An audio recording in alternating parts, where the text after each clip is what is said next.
Hello everyone, welcome to our platform. Now starting our next subject that is open channel flow. ठीक है, तो my dear यहाँ पे हम नया सब्जेक्ट अपना स्टार्ट करेंगे, ओपन चैनल फ्लो। आपके एग्जाम में मैं बता दूं, ओपन चैनल फ्लो के नाम से सब्जेक्ट नहीं रहता, बेसिकली वो देता है हाइड्रोलिक्स के नाम से। तो हाइड्रोलिक्स के एज यू नो 3 पार्ट होते हैं हाइड्रोलिक्स के। First one is a fluid mechanics, second one is open channel flow and third one is the hydraulic machines. ठीक है, तो ये जो पार्ट है ये छोटा सा पार्ट है पूरे हाइड्रोलिक्स का, that is open channel flow. इसका सिलेबस का मैं डिस्क्रिप्शन अभी आपको सारा बताऊंगा, क्या क्या वेटेज रहता है, क्या क्या है आपका। तो जो हमारा फ्लूइड मैकेनिक्स है वो हमारे दूसरे से डील करेंगे फ्लूइड मैकेनिक्स को, अभी कुछ दिनों में स्टार्ट होगा आपका। ठीक है, और रही बात ओपन चैनल फ्लो की, ये जो पार्ट होता है बेटा बेसिकली ओपन चैनल फ्लो ये एक सिविल का पार्ट है, इसको कोई मैकेनिकल वाला डील नहीं कर सकता। ठीक है, बेसिकली जो सब्जेक्ट ही होता है दैट इज सिविल ओरिएंटेड। और मैं ये कहूंगा कि this subject open channel flow की पूरी इंजीनियरिंग का सबसे इजी सब्जेक्ट यही है। पूरी इंजीनियरिंग का कोई दिमाग नहीं लगता इसमें, कोई ज्यादा डिफिकल्ट चीजें नहीं बनती इससे, बहुत ही आसान। और कोई ज्यादा घंटे इसका वेटेज की अगर मैं बात करूं, क्योंकि सब्जेक्ट ज्यादा बड़ा नहीं है ये अप्रोक्सीमेटली।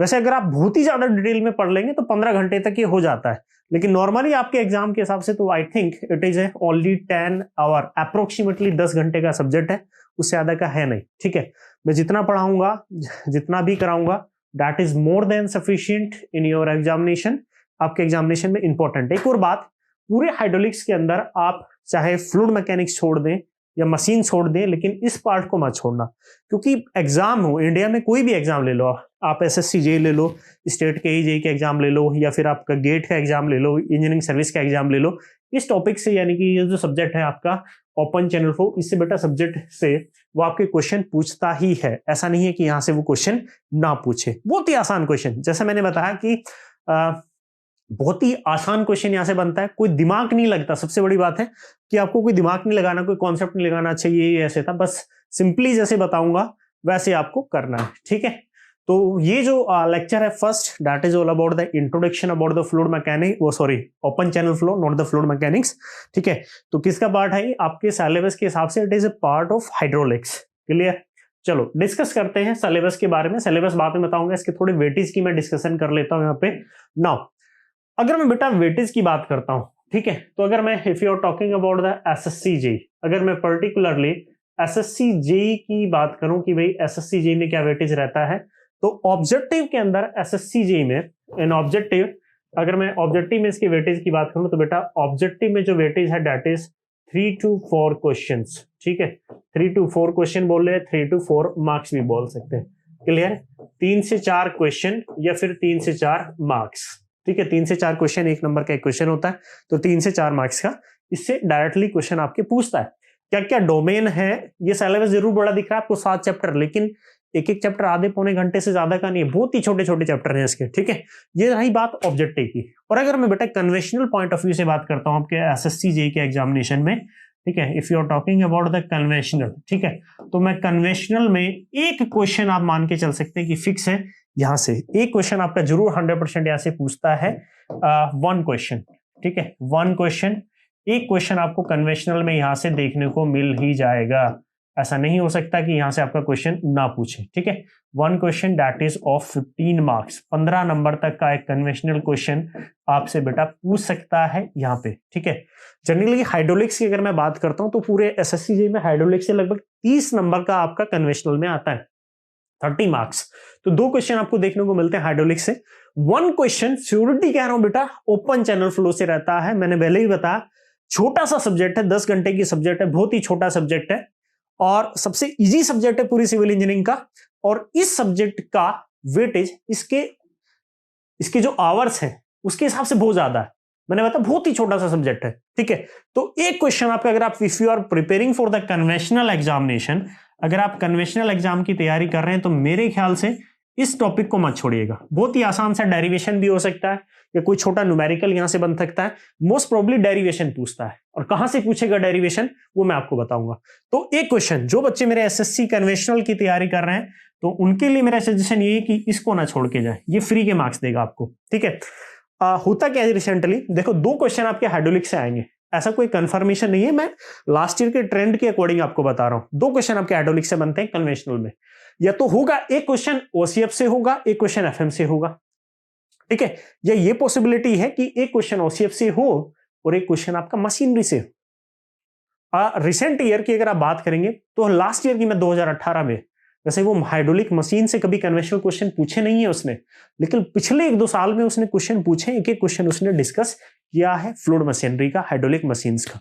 ठीक है, और रही बात ऑब्जेक्टिव पॉइंट ऑफ व्यू की, तो ऑब्जेक्टिव पॉइंट ऑफ व्यू में फ्लूइड से भी अच्छे क्वेश्चन रहते हैं आपके, ओसीएफ से 3 से 4 मार्क्स से क्वेश्चन रहता है, और हाइड्रोलिक मशीन से भी वो 1-2 क्वेश्चन पूछ लेता है। तो उतने के लिए हमें डिटेल में हाइड्रोलिक मशीन नहीं पढ़ना है, मैं उसके कुछ पॉइंट्स आपको बताऊंगा हाइड्रोलिक मशीन्स में कि आपको क्या पढ़ना है, आपका क्वेश्चन आपका वहां से उस पैटर्न पे आपका हो जाएगा, उतना पढ़ना सफिशिएंट है। ठीक है, तो this is all about the SSC JEE examination. और अगर मैं स्टेट की बात करता हूं, ठीक है, ये वेटेज याद रखना बेटा, this is the for the objective paper.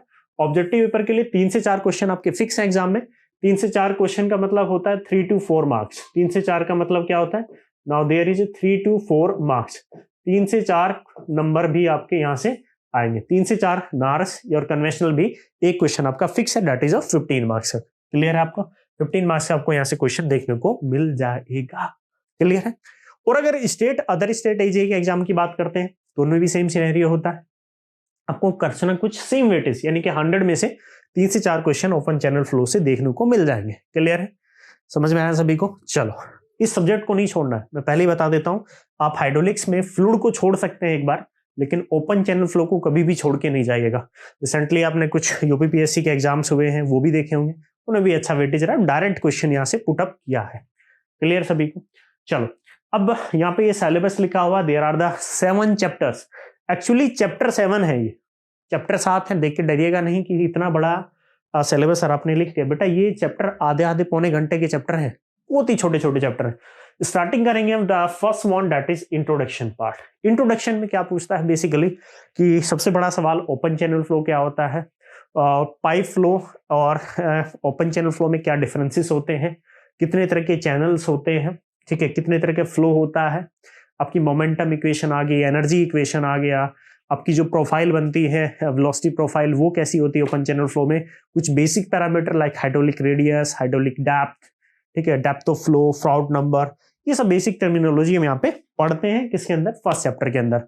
Momentum correction factor कैसे निकालते हैं, काइनेटिक एनर्जी करेक्शन फैक्टर निकालते हैं कैसे है, वो सब हम पढ़ते हैं इंट्रोडक्शन पार्ट में। ठीक है, now this is the introduction part, ये मेरे को पढ़ना ही है। आपने रिसेंटली कभी कभी देखे होंगे कुछ क्वेश्चंस देता है, फिगर बना देता है, मान लो कि ये कोई वेलोसिटी प्रोफाइल दे दी उसने, now this is the velocity profile. कुछ अगर मान लो बेटा आपको इस तरह की वेलोसिटी प्रोफाइल वो दे रहा है, now is giving you this kind of velocity profile, और इस तरह की वेलोसिटी प्रोफाइल में आपसे पूछ रहा है कि you calculate the momentum correction factor beta and kinetic energy correction factor alpha. ठीक है, तो आपका क्वेश्चन जाता है दिमाग में, sir it is a question of fluid mechanics. No my dear, it is not the question of fluid mechanics, it is the question of open channel flow. ठीक है, हाँ, हालांकि आप मोमेंटम करेक्शन फैक्टर और काइनेटिक एनर्जी करेक्शन फैक्टर को पढ़ते हैं, boundary layer theorem जब आप पढ़ते हैं तो वहां पे इसका डिस्कशन करते हैं फ्लूइड मैकेनिक्स में, बाउंड्री लेयर थ्योरी में, लेकिन बेसिकली ये ओपन चैनल फ्लो का क्वेश्चन है, और मैं आपको यहाँ पे बताऊंगा कि कैसे मोमेंटम करेक्शन फैक्टर और काइनेटिक एनर्जी करेक्शन फैक्टर को कैसे कैलकुलेट करते हैं, वो सब मैं आपको बताऊंगा यहाँ पे। क्लियर। सेकंड चैप्टर, ये मेरा फर्स्ट चैप्टर था, ऑब्जेक्टिव पॉइंट ऑफ व्यू से काफी इंपॉर्टेंट। तो मैं अगर चैप्टर नंबर 1 का वेटेज दूं तो ओनली ऑब्जेक्टिव क्वेश्चन आपका यहाँ पे बनता है, कोई कन्वेंशनल क्वेश्चन नहीं बनता इस टॉपिक से। सेकंड चैप्टर यूनिफॉर्म फ्लो, ठीक है, one of the important chapter that is uniform flow. ठीक है, one of the important uniform flow क्या पूछता है कि व्हाट इज यूनिफॉर्म फ्लो। आपने कुछ इक्वेशंस पढ़ी होंगी, चैजिज इक्वेशंस, मैनिंग इक्वेशंस, वो सब यहाँ पे पूछता है। और इसी में एक इंपॉर्टेंट पार्ट होता है मोस्ट इफिशिएंट चैनल सेक्शन।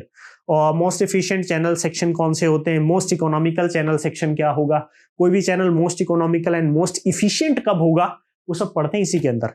और जो आपके एग्जाम में स्पेशली एसएससी जी में जो कन्वेंशनल क्वेश्चन बनता है that is from the chapter number 2। तो चैप्टर नंबर 2 बेटा ऑब्जेक्टिव से भी इंपॉर्टेंट है, प्लस इसके अलावा जो मैं मेन इसको दूंगा that is the conventional point of view. आपका जो सेकंड चैप्टर है वो कन्वेंशनल पॉइंट ऑफ व्यू से ज्यादा इंपॉर्टेंट है, इंपॉर्टेंट ऑब्जेक्टिव से भी है, लेकिन कन्वेंशनल क्वेश्चन जो एसएससी में बनता है वो सेकंड चैप्टर से ही बनता है, यूनिफॉर्म फ्लो। क्लियर। डेरिवेशंस मैं आपको कराऊंगा यहाँ पे और सिखाऊंगा भी कि कोई नए तरह का अगर चैनल क्रिएट करता है या कुछ कॉन्सेप्ट में चेंजेस करता है तो डेरिवेशन कैसे कर सकते हैं। Clear. Now move to the third chapter that is energy depth relationship. Energy की बात करते हैं तो ओसीएफ में बेटा बेसिकली एक तरह की एनर्जी हम डिस्कस करते हैं, that is specific energy. What is specific energy? Specific energy curve क्या है, उससे critical depth, sub critical depth, super critical depth, sub critical flow, super critical flow, critical flow, ये सब कैसे डिसाइड होते हैं कर्व की हेल्प से, वो सब यहाँ पे डिस्कस करते हैं। बहुत ही छोटा सा चैप्टर है और ऑब्जेक्टिव पॉइंट ऑफ व्यू से बहुत ही ज्यादा इंपॉर्टेंट। तो वन ऑफ, मैं ये कहूंगा, it is important only for the objective point of view. Clear? Now fourth chapter, that is gradually varied flow. Gradually varied flow बोल लो या फिर इसी को बोलते हैं नॉन यूनिफॉर्म फ्लो। क्लियर? आप इसको ग्रेजुअली वैरिड फ्लो बोल लो या फिर आप इसी को क्या बोल सकते हैं, that is non uniform flow. Gradually varied flow और नॉन यूनिफॉर्म फ्लो एक ही नाम है दोनों के, ग्रेजुअली वैरिड फ्लो या फिर नॉन यूनिफॉर्म फ्लो। बेसिकली इस चैप्टर में बेटा हम डिस्कस करते हैं नॉन यूनिफॉर्म फ्लो के बारे में, ठीक है, और कुछ डिफरेंशियल इक्वेशन या फिर डायनेमिक इक्वेशन। डिफरेंशियल इक्वेशन क्या होती है किसी भी फ्लो की, डायनेमिक इक्वेशन क्या होती है, वाटर प्रोफाइल क्या होती है। वाटर प्रोफाइल का मतलब है जैसे कि मान लो रिवर में वाटर फ्लो कर रहा है और मैं कोई वियर का कंस्ट्रक्शन कर दूं या कोई बैराज बना दूं तो वाटर कौन सी प्रोफाइल को फॉलो करेगा। आप पढ़ते हैं ना कि सर, क्वेश्चन देखा होगा आपने, M1 प्रोफाइल होगी, M2 प्रोफाइल होगी, S1 होगी, M1 S1 होगी या M1 H1 होगी, कुछ इस तरह की क्वेश्चन होंगे। तो सब हम इसमें डील करते हैं। बेसिकली ये चैप्टर मैं कहूंगा कि नॉलेजेबल पॉइंट ऑफ व्यू से बहुत ज्यादा इंपॉर्टेंट है, ठीक है, कि आप कहीं मान लो रिवर में वाटर फ्लो कर रहा है, आपने कुछ ऑब्स्ट्रक्शन क्रिएट कर दिए, स्लोप में कुछ चेंजेस कर दिए, तो आपको पूछे कि कौन सी प्रोफाइल ये फॉलो करेगा वाटर, ठीक है, तो वो सब सीखेंगे चैप्टर नंबर 4 के अंदर, चैप्टर नंबर 4। और मैं इसी को बोलूंगा बेटा it is important only for the objective point of view. Conventional question generally यहां से नहीं बनता, वैसे बनाने को तो कहीं से भी बना सकते हो लेकिन जनरली नहीं बनता है यहां से। Clear? Now fifth chapter, that is rapidly varied flow, और इसी को एक और नाम देते हैं, इसी को एक और नाम देते हैं, आपको कुछ याद आ रहा हो, रैपिडली वेरिड फ्लो, और इसी को बोलते हैं hydraulic jump. Rapidly varied flow और hydraulic jump, rapidly varied flow और इसी को क्या बोलते हैं बेटा, that is we call it hydraulic jump बोलते हैं। रैपिडली वेरिड फ्लो और हाइड्रोलिक जंप, इसी का एक और नाम है हाइड्रोलिक जंप। आप रैपिडली वेरिड फ्लो बोल लो या फिर हाइड्रोलिक जंप बोल लो। क्लियर है? रैपिडली वेरिड फ्लो बोल लो या फिर hydraulic jump. And one of the most important chapter, ये कहूंगा मैं बहुत ही ज्यादा इंपॉर्टेंट, मोस्ट इंपॉर्टेंट, सबसे ज्यादा इंपॉर्टेंट जो चैप्टर है आपका यही है, that is rapidly varied flow. Important from the objective point of view, objective plus conventional. ये आपका ऑब्जेक्टिव पॉइंट ऑफ व्यू से भी इंपॉर्टेंट है बेटा और कन्वेंशनल पॉइंट ऑफ व्यू से भी इंपॉर्टेंट है कि जब आपका सबसे पहला हाइड्रोलिक जंप होता क्या है, फॉर्मेशन क्यों होता है, उसका क्यों फॉर्म होता है, क्या लॉसेस कुछ पैरामीटर्स होते हैं जैसे कि लाइक एनर्जी का कितना लॉस हुआ, सीक्वेंट डेप्थ, वो सब यहाँ से बेसिक ऑब्जेक्टिव क्वेश्चन बनते हैं। और इनकी जो डेरिवेशंस है like energy loss, sequent depth ratio, इनसे कन्वेंशनल क्वेश्चन भी आपका बन सकता है, ठीक है। तो important from the objective as well as conventional, ठीक है। Now moving to the next chapter. Next chapter में बेटा मेरा that is rapidly varied flow. Rapidly varied flow की अगर मैं बात करूं, ठीक है, if you are talking about the rapidly varied flow, तो रैपिडली वेरिड फ्लो को हम बोलते हैं जनरली सर्ज। आपने सर्ज सुना होगा। सर्ज होता क्या है? Now you are talking about the surge. Surge बोलते हैं जनरली एक मूविंग वेव को। ये क्या होती है? अच्छा, मैं आपसे एक क्वेश्चन पूछ लूं, अगर मान लो आप कभी किसी हो सकता है लेक के किनारे बैठे हो, जनरली बैठे होंगे सब, किसी के साथ बैठे हो, ये भी हो सकता है। तो जब आप लेक या किसी पोंड, तालाब के किनारे बैठे हो तो आपने पत्थर फेंके होंगे उसमें, ठीक है, मे भी की हो, बचपन में ऐसी हरकत की हो, अभी भी कर रहे हो। तो आपने देखा होगा कि कभी पत्थर फेंकते हैं तो कभी वेव बनती है, कभी वेव बहुत ज्यादा फैल जाती है, कभी कभी वेव जनरेट ही नहीं होती।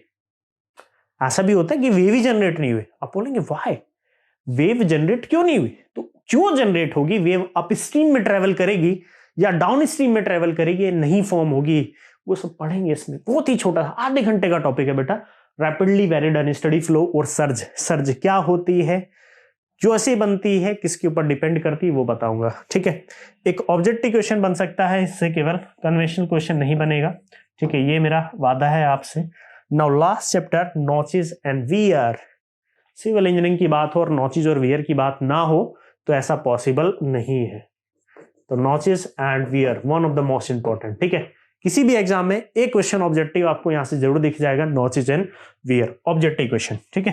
वैसे कन्वेंशनल भी बना देते हैं ऐसे कभी कभी क्वेश्चन, मोस्टली ऑब्जेक्टिव बनता है, वैसे इससे कभी कभी हम कन्वेंशनल क्वेश्चन भी बना देते हैं, ठीक है। नॉचेस एंड वियर, एक क्वेश्चन कंफर्म है, आप ये मान लो कि कोई भी एग्जाम हो, आपका नोचेज एंड वियर से क्वेश्चन वो पूछेगा ही, ऐसा नहीं है कि क्वेश्चन नहीं पूछे।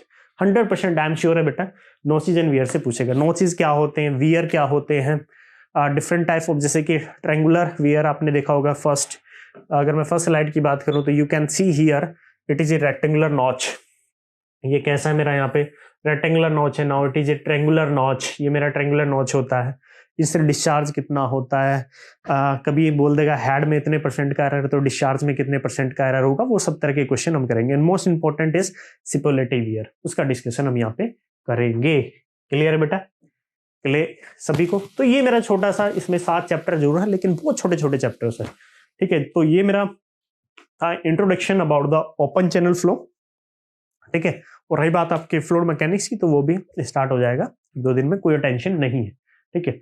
और एक और बात, ओपन चैनल फ्लो का कोई कनेक्शन नहीं है एफएम से, मैं पहले क्लियर कर दूं।